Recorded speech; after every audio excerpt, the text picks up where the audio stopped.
खुलुमबाय सारनिसिम नोंथाङा फैबाय थानाय सनाथि मायथाइनि थाखाय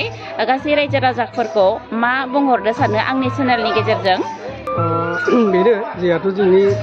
बे सनालि मायथाइया जिहेतु जोंना 6-7 तारिख सानथामनि हाबाफारियानो जों जियावनो बेयावहाय बे नैबे आरांपारा बाथौ जिथु बे बाथौ बोथोरनि जिथुनाखि माने बे खाथिनि जिथुनाखि माने बल फिल्ड बेयाव थुबुर जाफैनाय माने जिहेतु बेयाव जिहेतु जों सानथाम हाबाफारि लागोन नालाय बेयाव गासै रायजो राजानि खैराबारि समस्तिनि जिथु बर' गामि दङ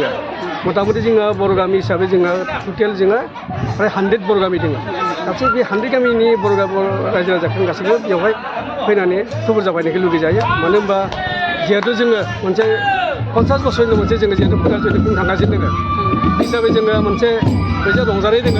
आरो बेसै गासै रायजो राजाखौ आंनिफ्राय मोनसे खावलायनाय थाबाय गासै फाइनाल जोंखौ सहाय सहयोग खालामफायो थाखा फैसा गोनां नङा बयबो फाइना जोंखौ सहाय खालामफायनांगौ बेनो जाहाथे खामानि दामानि एसे माने हेल्प खालामफायनांगौ बेनो आरो जिहेतु आं बे माबानि खुनेल जयन्तिनि जिहेतु आं आरसिनि जिहेतु चेयारमेन हिसाबै